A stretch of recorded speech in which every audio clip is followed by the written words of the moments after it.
We've received quite a bit of interest in my free to be workshop, so to that effect, beneath this video is a link that will give you a description for the workshop, and we've also included a special discount. So if that's something you would be interested in, I would invite you to click that link, and I hope that you would find the course to be quite beneficial.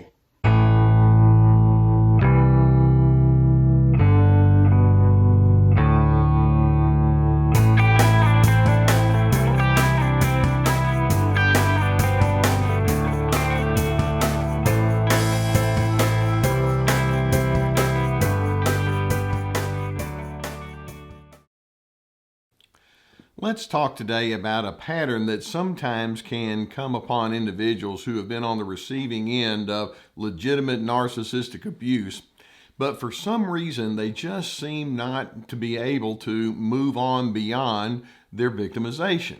Now, before we get into all of that, let me just ask a couple of basic questions. Now, the first question is, do narcissists indeed victimize people in their sphere of influence? And the answer is, oh yeah. Narcissists are known for bringing all sorts of havoc and strange and tension to other individuals. They're identified by their exploitive efforts.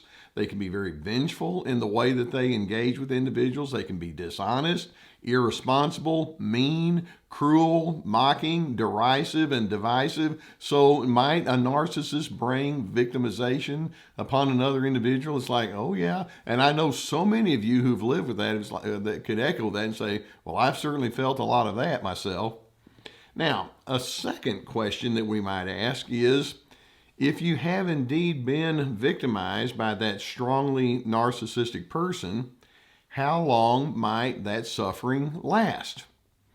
Now, that's a little bit of a different kind of question for us to ask. Now, frankly, I've spoken with many people who will say, and correctly so, well, the strain and the suffering that I've had because of that person is literally going to last the rest of my life. And it could be that they've had, whether it's somebody inside the family, like a parent, or they've had a living partner, or someone that took away a great job situation from them. And they can say, you know, the repercussions have been so deep and so painful and so significant that I'll never completely be able to recover from that. And it can actually be life-altering. And that can also be true. Now, a third question we might ask is, when you have legitimately suffered at the hands of a strongly narcissistic person, is it possible for you to ever recover a sense of normalcy in your life? Now, my response to that question is, yes, you can. It doesn't mean that that everything that you've experienced is just going to be dismissed and tossed off to the wayside. And it may be that you'll have to move forward with what I refer to as a psychological limp. It's going to impact you, but yes, you can have some sense of normalcy. It's not easy, but it can be done. I mean, that's the kind of work that I do. So many individuals that I've talked with can say, well, I've had some situations and they've been really bad. Now, there are some times when some individuals seem to reject any possibility of being able to move forward. They may seemingly say, oh, I want to heal, and I want to get beyond the strains and the problems and difficulties that the narcissist has presented, and yet they can still regress and fall backwards pretty quickly and pretty often. Let me give you an example of what I'm talking about. I had a woman that once came to my counseling office, and she talked about the misery that had been brought into her life because her husband had an extramarital affair. Okay, I have heard so many stories about extramarital affairs, and not once has someone come along and said, oh yeah, it's no big deal. I mean, it's a big deal, and it hurts, and it's painful, and it breaks trust. And so she was talking about how painful her life was. And then when I asked her to give me some of the details, I said, well, when did this happen? And I was expecting her to say, you know, fairly recently. She was in her mid to late 40s. She said, well, it was about 24 years ago. Oh, that's different. And then she went on to say that they had been young and got married, and then he had a fling with somebody that he had gone to school with, or something of that nature. And for 24 years, just been in pain. Well, actually, I met the husband, and he explained it. He said, "You know what? I was a really selfish person back then." And they were still married. And that event in my life was the beginning point of some significant change in me. And he went on to explain all sorts of things that he had done to redress the issues that had gone on, and to make recompense and to become a better man. And by all accounts, there would be many individuals that had said he had succeeded. But in the wife's case, it's like, well, whenever we have a problem, it's like, yeah, but look at what you did. That's what I mean when I say you can hold on to the victim status, and it may be that it's gone too far. Or another situation, a woman in her early 50s would talk about how awful her mother was. And you hear the stories like, ooh, this is really bad, mean and insulting. And there's a clear dynamic inside the home where the younger sister was the golden child and she was the scapegoat, and all sorts of awful and terrible kinds of things were said to her. And then anytime there would be a family gathering, this woman would have all sorts of high anxiety before going, and then a lot of tears afterwards, because the same pattern would repeat itself over and over. And at some point, you would ask the question, well, can you do something different? It's like, nah, I don't think I can, because, I don't want to disrupt all the rest of the family members. And so there would be a lot of talk about the need to have boundaries, and I just wish that things would be different.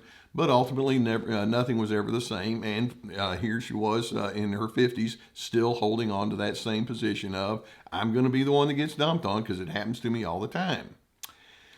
Now, obviously, I don't want to pile on any kind of shame on individuals who have this victimization. The question I do want to ask is it possible that some individuals hold too strongly to their victim status, and to the extent that it becomes too central to their own personal identity? Let me give you some signals that I watch for that would tell if that might be happening or might be the case. For example, one, and I'm kind of alluding to it already, that individual might be the kind of person that holds on to feelings of begrudgment and resentment for a long, long time, and there just seems to be no willingness to let go of that. That usually is a pretty strong sign. Another indicator is they may talk about healing, they may talk about making adjustments, but when it comes time to implementing those adjustments, there can be discussion about taking initiatives and being assertive. It just doesn't seem to quite happen. And so there's a lot of talk about it, but not a lot of action. Or another one is some individuals, when they hear, some victims, when they hear someone else talk about having their own victimization, they'll play the one-upmanship game. And it may be that they'll say something like, well, you've had your problem, boy, I've had mine. And just to give you an illustration how easy that is, how many times have you heard someone say, a simple illustration, someone may say, well, I had recently had a case of the flu, man, it was awful. And then someone else comes along and says, well, I had the flu twice in the last 6 months. And so we can one up each other in a negative kind of direction. Typically, that's there for a reason, and it usually is not a good reason. Or another indicator that says a person can be holding on too long is if someone even gently suggests moving forward from some of the strain and difficulty, that victim can say, can pile on that person saying, well, you just have no idea how difficult it's been. Obviously, you haven't been through something like this like I have. And in fact, maybe they have, but they just immediately make that person to be a bad guy. Or in addition, they might criticize or judge someone who implies that there is a better way of life that they could have. And again, it's like, they don't know what they're talking about. Or sometimes you can tell that a person is too strong in the victim mindset when they say, well, their healing is going to be contingent upon the narcissist making the change. And of course, it's kind of a setup, because what if the narcissist never changes? Then it's like, well, then I guess I'm not going to heal. Or another offshoot of that is it may be that they'll look for that white knight or that perfect ideal person to come into their life to make all their problems go away, and then that person turns out to be not as good as the advertising may have been, and so they think, well, the whole world is terrible and awful. So you can see that it's possible that some individuals can just hold on to the victim status, and sometimes it doesn't matter how much availability there is for some healthy change. It's like, yeah, but none of that is going to be good enough for me. My circumstances are unique. Now, I do have a concept or a theory that I tend to go with that might describe at least some of this. Each one of us wants to have some sense of significance. And sometimes when you've been pounded into the ground verbally and otherwise by a narcissist, sometimes you just don't feel like your positive significance is going to be very much. And so sometimes people latch on to negatives to become significant. You know, I'm the one who's suffered more than someone else, and so that makes me a little unique. And it's kind of a backwards way of saying I'm different, and you can't pigeonhole me. Now, this all begs the question: is it possible when you have been victimized to choose to be happy? And I think that when somebody says, "Well, you can choose your own happiness," I think there can be an insensitivity to that. The way I like to go is to say, can you choose to have healthy initiatives? Can you choose to have healthy traits in your life despite some of the negatives that have happened to you? And then my presumption is if you continue to consistently choose healthy traits and healthy assertiveness and initiatives, happiness does have a way of being able to find you. That's the way I like to think about it. Now, there's one huge key that's going to help you as you try to get beyond your victimization mindset, and that is stay away from black and white, all or nothing binary thinking.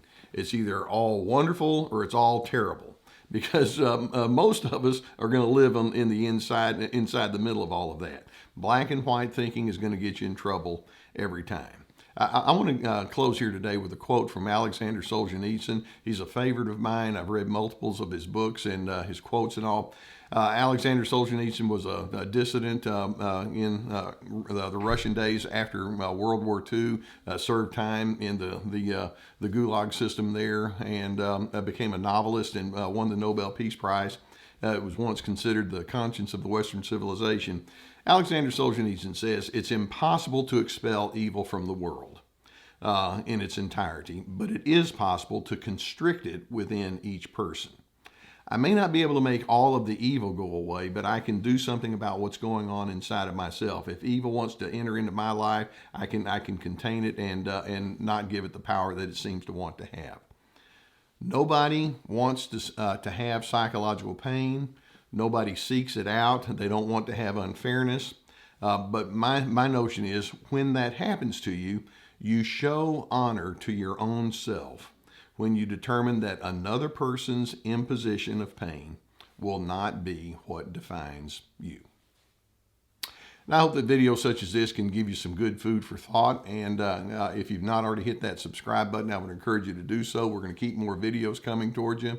If you have a need to unpack this with a therapist, know that I believe in therapy. Obviously, I'm one, but there's an online therapy resource that's been sponsoring me on this channel for years now. There's a link below that will take you to their services, and I've had so many people thank me for saying, you know, I finally found somebody that can help me unpack this. If you have a need, go below. We have the people at BetterHelp.com, and they can assist you with that. Please get the assistance that you need.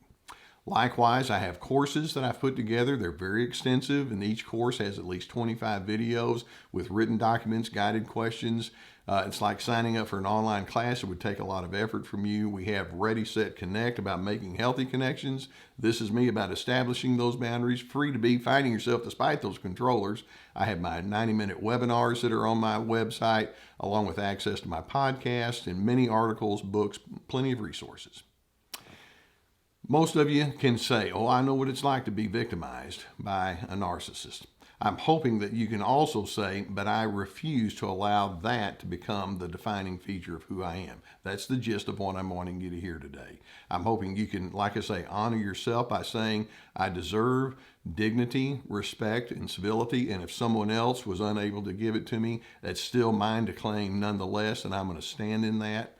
And as you do, I hope that allows you to make your way towards your own separate steadiness, and eventually you can find your place of peace. I truly believe in that.